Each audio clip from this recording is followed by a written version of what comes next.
복된 안식일, 우리 하나님만이 주실 수 있는 신선하고 유일하고 귀한 또 축복이 여러분 각자에게 풍성하게 임하게 되기를 간절히 소망합니다. 제가 말씀을 전하기 전에 고백해야 될 것이 하나 있습니다. 우리 담임 목사님은 제가 고등학교 때 중학교 1학년 후배였는데요.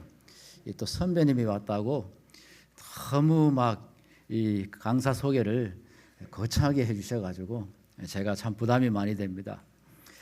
제가 30년 전에 방글라데시에 영락합회 우리 청년들을 데리고 봉사대로 방글라데시에 간 적이 있습니다. 지금보다도 훨씬 더 열악했고 오죽했으면 제가 전도회 마치고 돌아오면서 방글라데시의 복음성가 주제가가 하나 있다면 내일 일은 난 몰라요라는 노래를 선정할 정도로 내일 뭘 먹고 어디 가서 뭘 할지를 상상할 수 없는 그러한 참 안타까운 현실 속에서 전도회를 마쳤습니다. 전도회 마치고 저녁에 우리 대원들과 또 교인들이 둘러앉아서 소감을 한마디씩 이렇게 돌아가면서 하는데 제 차례가 왔습니다. 그때 제가 뭐라고 말을 했냐 하면은 메가더 장군도 아닌 주제에 제가 이런 말을 했습니다. 내가 혹 기회가 있다면 다시 방글라데시를 꼭 한번 오겠다고. 저는 그 말이 이렇게 선교사로 연합회장 직분을 받아서 와서 일하겠다는 소리는 절대로 아니었습니다. 그 당시에 겨우 인준 목사 1년 차였으니까요. 그리고 그 말의 책임감에 대해서 일말의 부담을 느끼지 않고 돌아와서 열심히 현장 목회를 했습니다. 어떻게 하다 보니까 한 30몇 년 일하고 30년 가까이 일하니까 합회에서 합회장을 또 선출을 해 주셔서 합회장 직분을 이제 한 달 반만 하면 다 마치는 시점인데 전화가 왔습니다. 전 지회장님이었던 김용환 목사님께서 김 목사님 옛날에 방글라데시 갔다 왔죠? 예, 갔다 왔습니다. 그 방글라데시 선교사가 누가 한 명 가야 되는데 목사님이 가면 좋겠다고.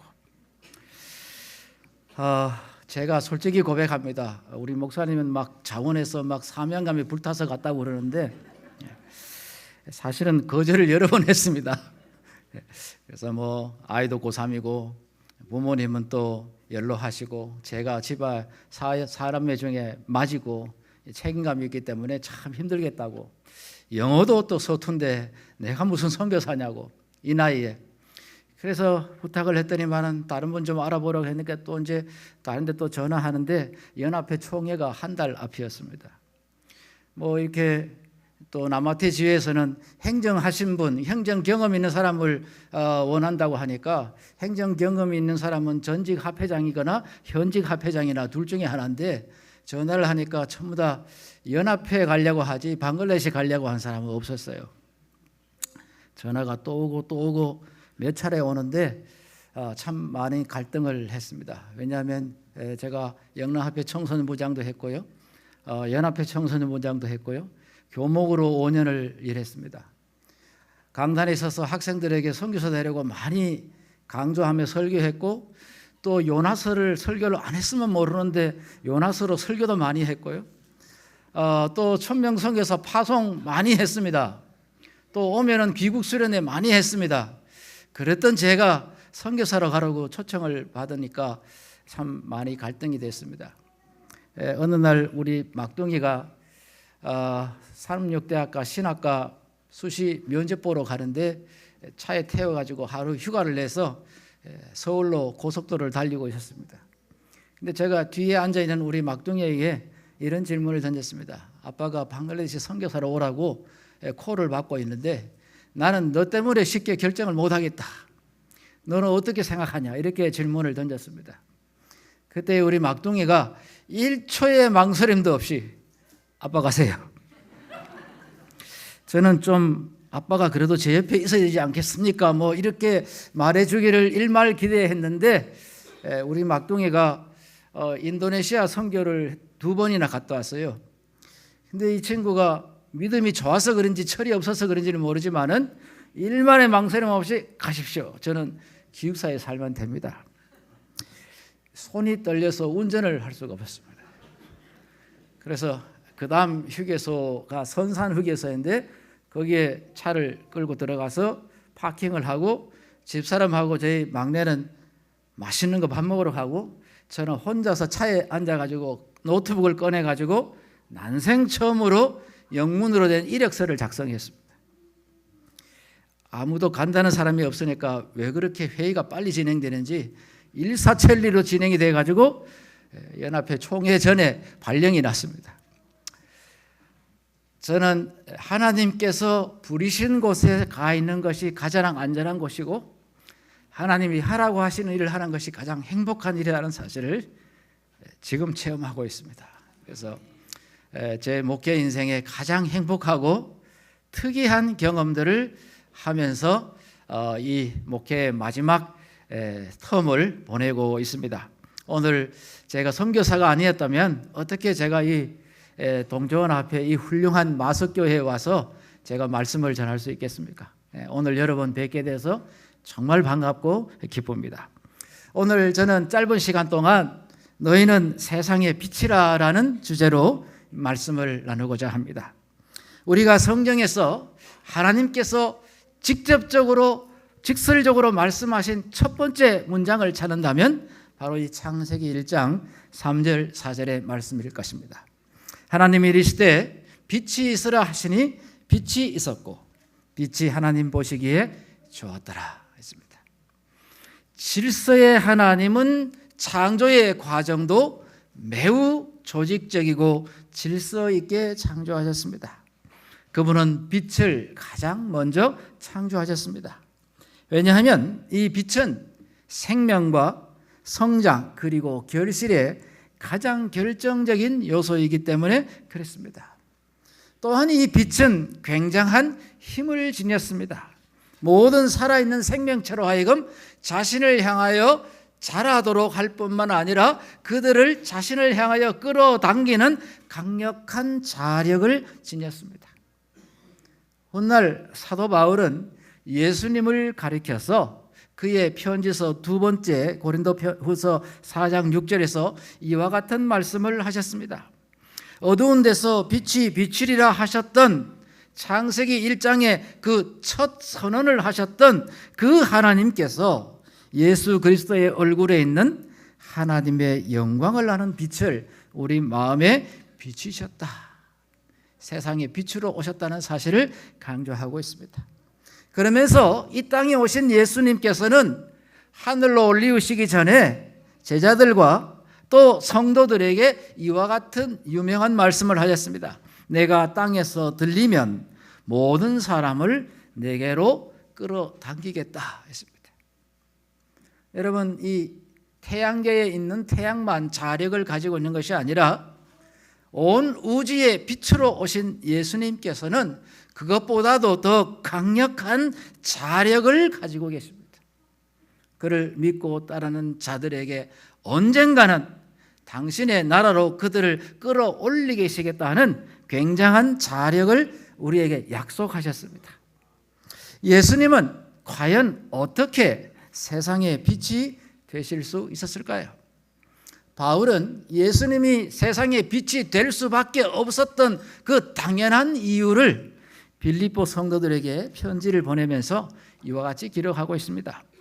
너희 안에 이 마음을 품으라. 곧 그리스도 예수의 마음이니 했습니다. 이 영어 성경에는 마음이라고 하는 이 부분을 태도라는 단어로 번역하고 있습니다. 태도는 참 중요합니다. 왜냐하면 우리가 어떠한 상황을 맞닥뜨렸을 때에 우리가 취하는 태도에 의해서 상황을 압도해버릴 수도 있고 그 상황에 압도되어버릴 수도 있기 때문에 그렇습니다. 그래서 미국의 저명한 저술가인 지그 지글러라는 사람이 있습니다. 이름이 좀 지글지글합니다. 근데 이 지그 지글러라는 사람이 태도가 얼마나 중요한지를 그의 책에서 이렇게 강조하고 있습니다. 당신의 삶의 고도를 결정하는 것은 당신의 적성보다 당신의 태도에 달려있다 했습니다. 우리는 선천적으로 타고난 재능이나 성향이 있습니다. 또 후천적으로 우리가 뭔가를 또 해서 이루어 놓은 뭔가도 있습니다. 그러나 우리의 삶의 품질의 그 고도를, 레벨을 결정하는 것은 우리가 타고난 천성이나 달란트보다는 우리가 매 순간순간 취하고 대하는 우리의 마음가짐과 태도에 의해서 우리의 삶의 품질이 달라질 수 있다는 사실을 강조하고 있습니다. 예수님은 어떤 태도를 취하셨습니까? 어떤 마음을 취하셨습니까? 이어지는 6절, 7절에서 바울은 이렇게 예수님의 태도와 마음을 표현하고 있습니다. 그리스도께서는 하나님이면서도 하나님으로서의 권리를 요구하거나 거기에 집착하지 않으셨습니다. 여러분, 살아가면서 제일 힘든 게 용서하는 것이고 그 다음으로 힘드는 것이 내려놓는 것입니다. 여러분, CC 노프 차 타다가 국민차 티코 타기 정말 어렵습니다. 그만큼 내려놓는다는 것은 이기적인 죄된 속성을 지닌 사람이 하기에는 참 힘든 일입니다. 예수님은 우주의 사령관이셨고 천천만만 천군 천사들의 존엄과 경배를 한 몸에 받으시던 분이셨습니다. 그분은 그 모든 베니핏, 그 모든 기득권, 그 모든 영광을 다 내려놓으셨습니다. 집착하지 않으셨습니다. 오히려 그 큰 능력과 영광을 버리시고 종의 형창을 취하여 우리와 똑같은 인간이 되셨습니다. 아니요, 훨씬 더 자기를 낮추어서 죄인처럼 심지어는 십자가에서 우리를 대신해서 죽으셨습니다. 이러한 마음과 이러한 태도 때문에 예수님은 이 세상에 계실 동안에 세상의 빛이 되셨습니다. 우리가 빛에 대해서 생각할 때에 이 빛이라고 하는 것은 어떤 물질이 또는 에너지가 태워질 때 나타나는 두 가지 결과물 중에 하나입니다. 첫 번째, 물질이나 에너지가 태워지면은 열기가 나옵니다. 그리고 그 열기가 극치에 이르게 될 때에 빛으로 승화합니다. 세상에 빛이 되셨다라고 예수님께서 말씀하셨는데 그 빛이 되기 위하여 예수님은 자신의 삶을 영원한 생명까지 송두리째 태우셨습니다. 그것을 통하여 예수님은 당당히 내가 세상에 있는 동안에 세상의 빛이라고 말씀하실 수 있었고 실제로 빛이 되셨습니다. 그런데 예수님은 이 땅에 계실 때에 더 다이나믹하고 역설적인 말씀을 우리들에게 주셨습니다.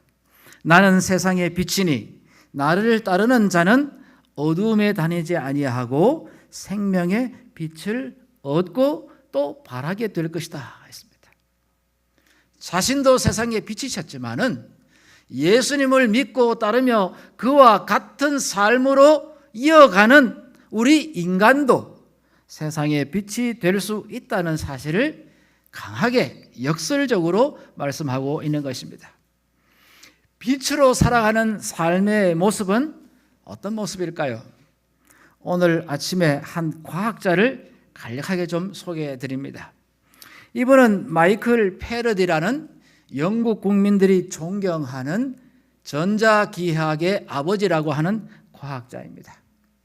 그런데 이 마이클은 아주 가난한 대장장이의 아들로 태어납니다. 초등학교를 겨우 졸업하고 더 이상 학업을 이어가다가는 자기 집안이 부도날 것 같았습니다.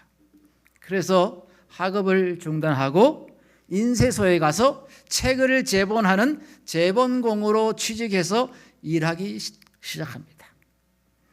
너무 무식하고 너무 가난했기에 그것이 천직인 줄 생각하고 먼지 덤이 쌓여있는 그 인쇄소에서 시간을 보내던 어느 날 유명한 과학자가 자기가 일하는 동네에서 과학 강연회를 한다는 소식을 듣고 하루 휴가를 내서 거기에 참여합니다. 그리고 그 강연 내용을 아주 꼼꼼하게 노트에다가 필기를 한 다음에 인쇄소로 돌아와 가지고 자기 전공이 책 깁는 거니까, 제본하는 거니까 자기가 쓴 노트에다가 하드 카버를 넣어서 붙여가지고 책처럼 제본을 했습니다. 그리고 제본한 노트를 그 유명한 과학자의 주소를 알아가지고 거기다가 감사 편지와 함께 그 노트를 보냈습니다.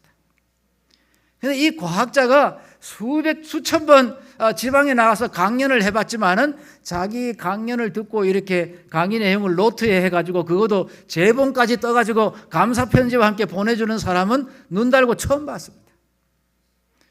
마침 그때 이 과학자가 이 눈에 질환이 생겨가지고 시력이 점점 소실되어 갖고 있는 때였습니다. 자신을 대신해서 실험실에서 일해줄 보조자가 필요했습니다.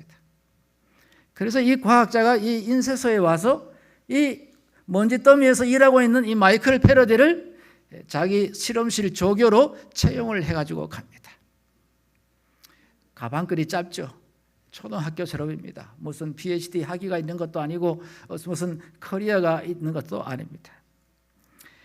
겨우 더하기 빼기 글을 읽을 줄 아는 정도의 지식을 가지고 실험실에서 20대, 30대, 40대에 30년 넘는 세월을 지루하고 반복적인 실험들을 계속하면서 세월을 보내던 어느 날 자석에 극을 교류시킬 때에 거기서 유도 전류가 발생한다는 이 특이한 원리를 발견하게 됩니다.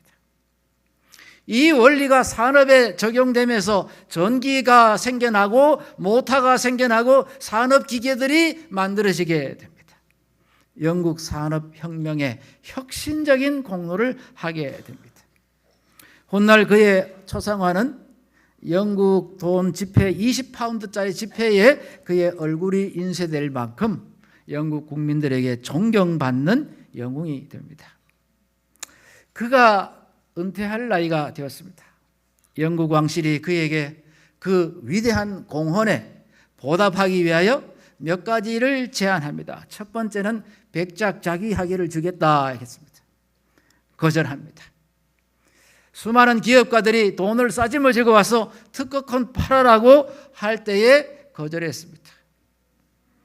오히려 그는 그 특허권을 사회 공익을 위해서 무상으로 임대했습니다.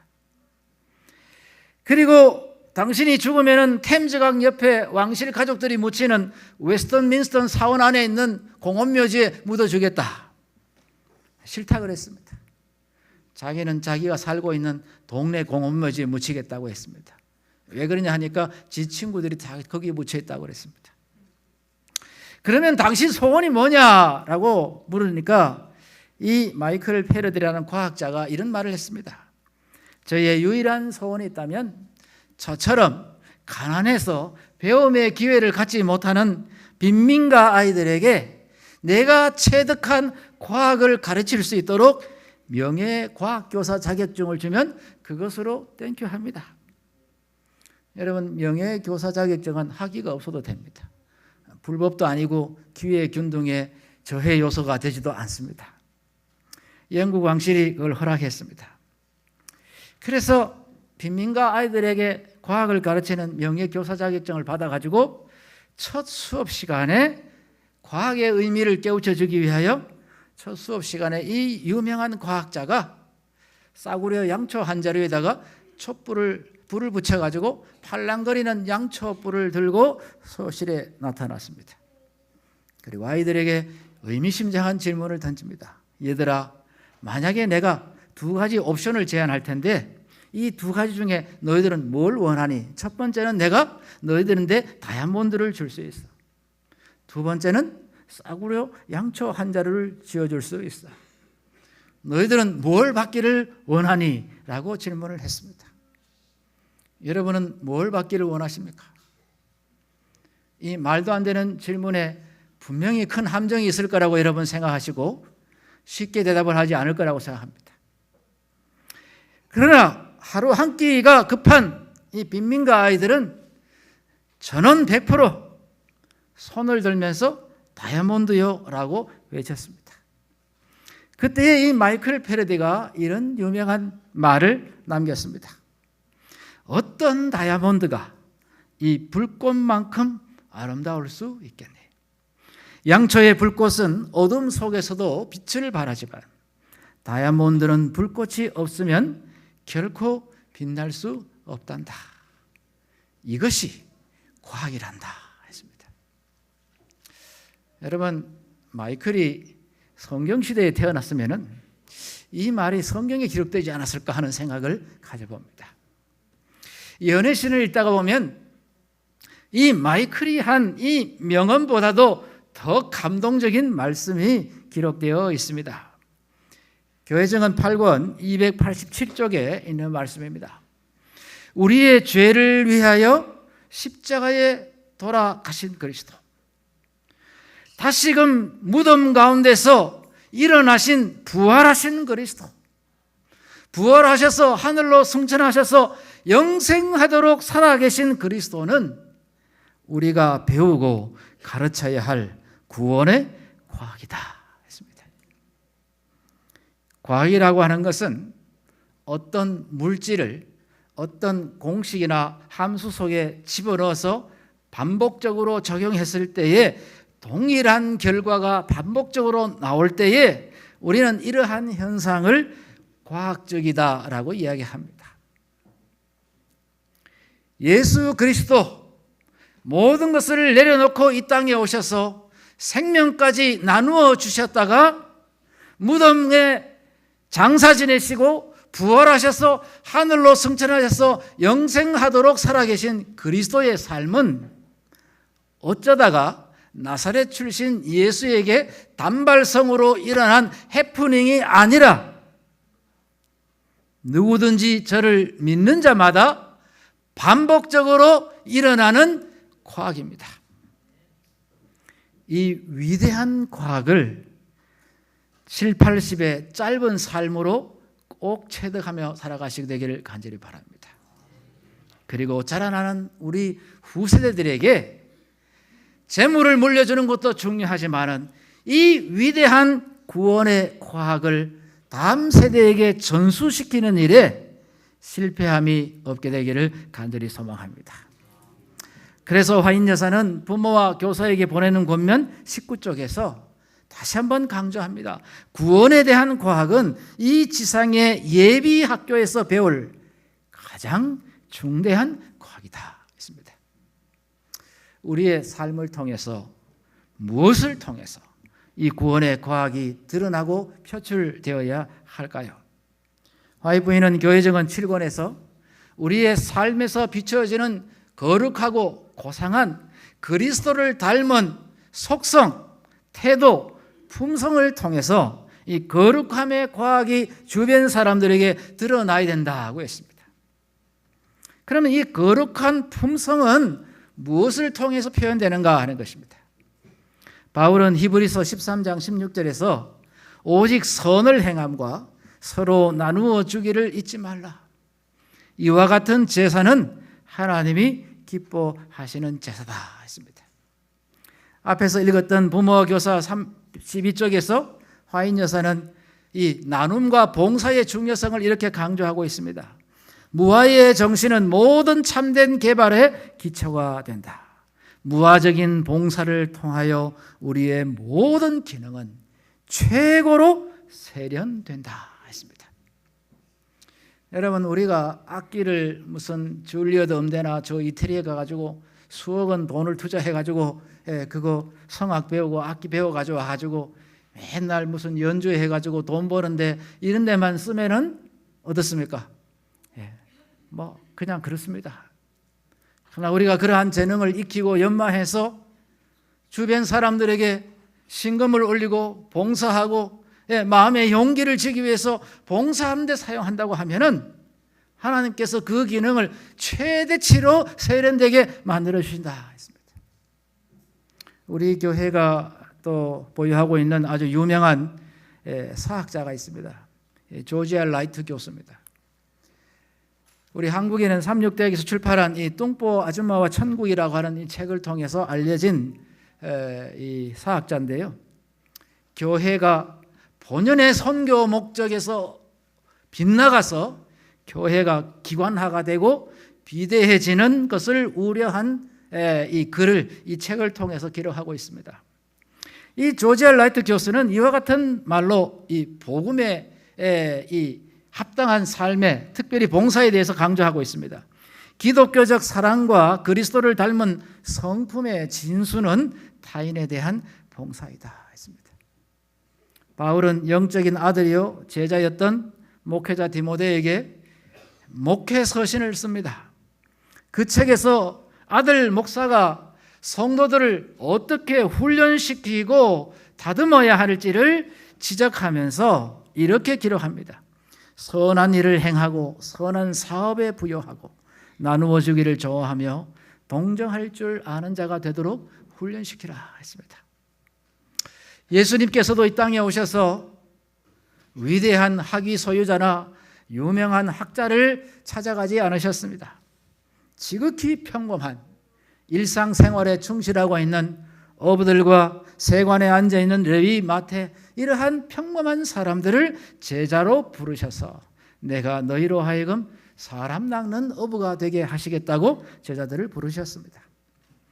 여러분, 예수님께서는 이 땅에서 때때로 시장하고 굶주린 청중들과 제자들에게 조반을 차려주시고 때로는 어린 나이에 도시락을 빌려서까지 육체적인 필요를 채워주시는 일에 열심하셨습니다. 그러나 더 나아가서 그분은 육체적인 필요 너머의 영적 필요를 위하여 제자들을 훈련하고 준비시키는 일에 최선을 다하셨습니다. 유대인 출신의 유명한 랍비 모세 벤 마이오는 이런 말을 남겼습니다. 사람에게 물고기를 주면 하루 동안 먹일 수 있습니다. 사람에게 낚시하는 법을 가르쳐주면 평생을 먹여 살릴 수 있다 했습니다. 여러분, 연합회장은 행정하는 사람입니다. 단순히 결의만 하는 것이 아니라 먹여 살려야 하는 사람입니다. 제가 방글라데시에 가서 코로나가 한참 심할 때에 비자가 나오지 않아서 14개월 동안 방글라데시에서 휴가도 없이 그냥 오롯이 거기에서만 살았습니다.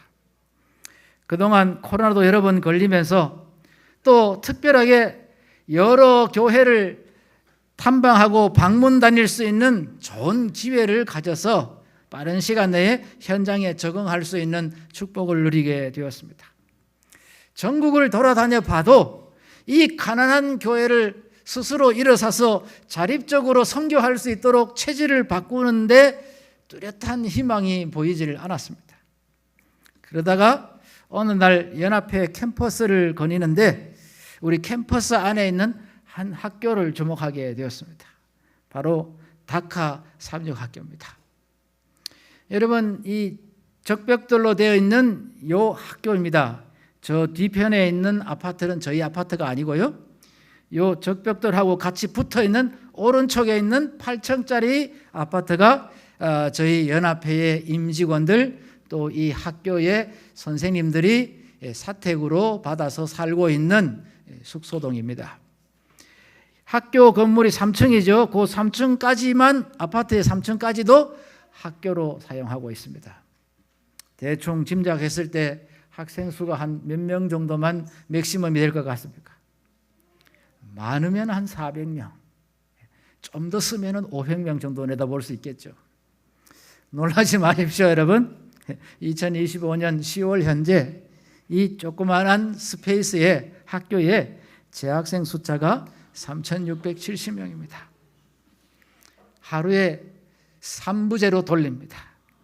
아침 8시부터 시작해서 초등학교 저학년까지 한 4, 5개 학년이 들어와서 꽉 채워서 한 11시경 빠지면은 그 다음에 한 4개 학년이 또 들어와서 오후 2시까지 또 꽉 채워서 하고 그 다음에 오후에 이제 중고등학생들이 들어와서 오후 5시까지 꽉 채워서 공부하고 갑니다.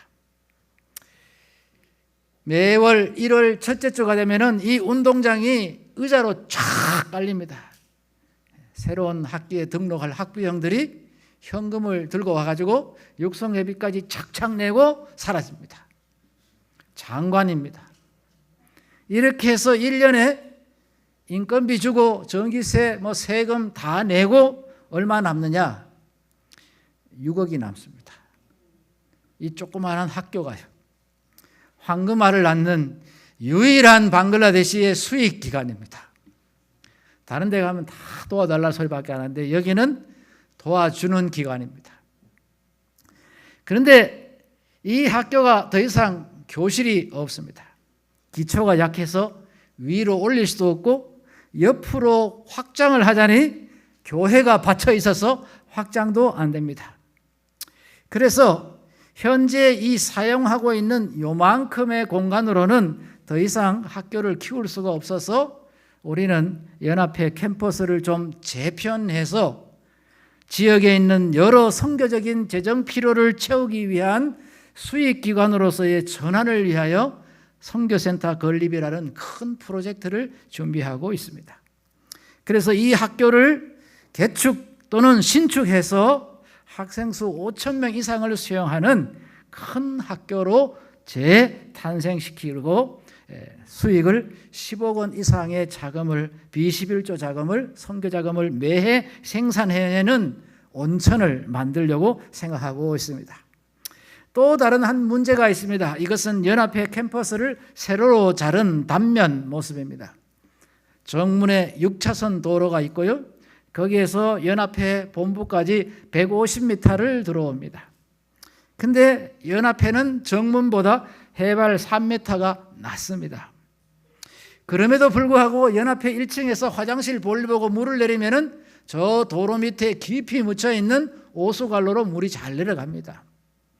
그런데 소나기가 30분 이상만 집중되면은 이 오수관로가 수용 능력이 한계치에 다다르면서 물이 역류해서 연합회 앞에서 솟구치기 시작합니다. 하수의 그 슬러지와 함께 시커먼 물이 솟구쳐서 물이 쌓이기 시작합니다. 순식간에 쌓입니다. 물은 급기야 화단을 넘어서 약간 반지하처럼 되어 있는 연합회 1층 사무실로 쏟아져 들어옵니다. 허리춤까지 물이 들어옵니다. 그래서 우리 연합회는 비만 오면은 경비들이 사이렌을 울립니다. 새벽 2시도 좋고 3시도 좋고 사이렌이 울리면 전 임직원들이 일어나가지고 1층 집기를 2층, 3층으로 올리는 팀 스프리트 작전을 해마다 합니다. 그래서 이러한 난제들을 해결하기 위해서 저희들은 방글라데시 종합 선교센터, 도시 가매력 센터를 계획하고 있습니다. 오는 2026년 1월에 시작을 해서 2년 반의 공정을 가지고 이 큰 프로젝트를 진행할 계획을 가지고 있습니다. 건물의 모양은 디귿자 형태이고요. 왼편에는 현재 있는 삼육학교를 5,000명 수준으로 증축하고 고층 부분에는 단과 치대를 설립해서 넣어서 재림교인 치과 의사들을 배출해내는 그러한 교육기관을 세우려고 합니다. 6차선 도로와 접도한 접도구역에는 상가와 상업용지로 활용을 하고자 합니다. 그리고 물이 차고 있는 연합회를 전진 배치하고자 합니다. 그래서 이 교육시설을 통해서 연 10억 이상의 선교 자금을 생산해내려고 하고 있고요. 전문병원에는 슈퍼와 약국 그리고 36 부산병원과 함께 MOU를 체결해서 분원을 설립하고자 이미 준비하고 있습니다. 그래서 일반 병원과 치과병원에서 3계층을 병원으로 하고 그 이후에는 36 외국어 학원과 한국어 어학당을 설립하고자 합니다. 그리고 꼭대기층에는 손님방과 호텔을 집어넣어서 수익을 창출하고자 합니다. 그리고 오른편에는 연합회를 전진 배치시켜서 또 호프TV 채널과 라디오 AWR 라디오 채널 방송국을 집어넣어서 1억 8천만 명 모슬림을 향한 온라인 선교의 메카를 만들려고 생각하고 있습니다. 현재 우리 다카를 중심으로 수도 다카를 중심으로 해서 주변 위성도시에 2,400만 명의 인구가 살아가고 있습니다. 이 거대한 도시 한가운데 재림교회의 존재를 알리고 복음의 확산을 이어나가는 선교센터 건립을 추진하고 있습니다. 여기에서 병원을 키워서 훗날 이 병원이 더 크게 되어야 할 때가 되면은 여기에다가 제대로 된 메디컬 센터를 세울 계획을 가지고 있습니다. 지난 2023년 연말 대청회 회의를 통해서 방글라데시 연합회는 필리핀에 위치한 남아시아 태평양 지회에서 북아시아 태평양 지회로 소속이 바뀌게 되었습니다.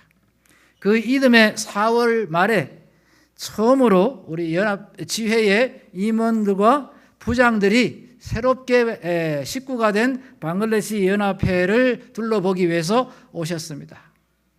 이때가 아니면 언제 하랴 생각이 되어서 건축 허가도 안 받았고 설계도도 없고 돈도 없는데 착공식부터 믿음을 가지고 했습니다. 그것도 그냥 조용히 몰래 한 것이 아니고 3,000명이 넘은 학생들이 다 지켜보는 가운데서 이렇게 착공식을 했습니다. 아직까지 삽을 못 두고 있습니다. 왜냐하면 뭐 하려 그러면 정말 힘듭니다. 방글라데시는 그냥 되는 것이 없습니다. 그래서 그때부터 시작을 해서 서류를 꾸미고 해서 처음에는 같은 해 9월 10일 날 우리가 프로포절한 지하 2층, 지상 10층 건물을 이 캠퍼스 스페이스의 건폐율을 따졌을 때 지을 수 있다라는 1차 건축 허가를 받았습니다.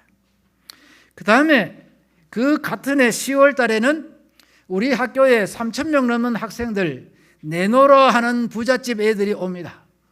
그냥 오지 않죠. 다 자동차를 끌고 오고 뭐 어떤 사람은 경찰 페트롤카, 어떤 사람은 앰뷸런스 끌고 오고 뭐 다양합니다. 3차선 편도 3차선 도로의 2차선을 학부형들이 점유하고 있습니다. 아이들 마칠 때까지 기다리고 있습니다. 그래서 교통체증이 유발되고 있고 굉장히 압박을 많이 받고 있습니다. 학교를 더 크게 짓다니까 도시 전체를 마비시키려냐, 교통 순환 정책을 해가지고 제출하라 해서 우리가 지하 주차장을 크게 파고 학부형들이 거기 들어와서 대기하면서 이렇게 할 수 있도록 하는 이 개선책을 만들어서 교통 영향 평가 승인을 받았습니다. 작년 연말에 최종 디자인 합의를 설계팀과 완성을 하고 최종안을 정부기관에 제출을 했습니다. 지난 5월 16일 날 정부로부터 가승인을 받았습니다. 지을 수 있다. 근데 나머지 정밀 설계를 조금 더 보강해서 내라. 그렇게 했는데 또 이 방글라데시가 정부 서버가 불이 나가지고 다 타버리는 바람에 2개월 동안 아무 일도 못하고 공전하다가 그 다음에 순차대로 다시 일을 시작하니까 수개월이 또 밀려가지고 불과 2주 전에 10월 15일 날 최종 건축 승인을 받았습니다. 이 거대한 100억 이상 들어가는 이 사업을 위해서 여러분 기도해 주시기를 부탁드리겠습니다. 나중에 저희가 다시 호소할 때에 책상 하나든 걸상 하나든 뭐든 그림의 모자이크 그림의 한 점이라도 여러분 협력해 주시면 이 큰 그림이 아름답게 실물로 탄생될 수 있도록 기도해 주시기를 부탁드리겠습니다. 이제 마지막으로 좀 선교 소식만 전하고 마치도록 하겠습니다. 대청회는 지난 5년 동안 글로벌 TMI 운동을 통하여 세계 선교 운동을 전개해 왔습니다. 한국에도 북아태지회에서 이 TMI 운동을 라우드 보이스 2025라는 슬로건으로 북아태지회 전역에 전도 운동을 전개하고 있습니다. 방글라데시는 이 전도 운동을 받아서 방글라데시 슬로건으로 다시 만드는데 이치원 리치원, 한 사람이 한 명의 영혼을 구원하자는 슬로건을 가지고 전반기에 4개 대회, 후반기에 다시 2차 4개 대회가 전도회를 지금 진행하고 있습니다. 목회자도 턱없이 부족하고 전기 안 들어온 것도 있고 노트북, 빔 프로젝트 이런 건 눈을 씻고 봐도 없습니다. 그래서 AWR 아시아가 방글라데시를 와서 보고는 선교는 해야 되는데 너무 딱하니까 보급형 빔 프로젝트를 100대를 선물로 주었습니다. 조그만한데 화질이 좀 괜찮아요. 내장 배터리가 있어서 2시간 동안 전기 없이도 한번 충전하면 2시간 동안 쏠 수 있습니다. 내장 스피커가 있어서 한 50명 정도가 모이는 데서는 그 소리가 충분히 다른 음향시설 없어도 커버가 됩니다. 이거를 나누어져 가지고 대회별로 전도회를 하는데 숫자가 모자라잖아요.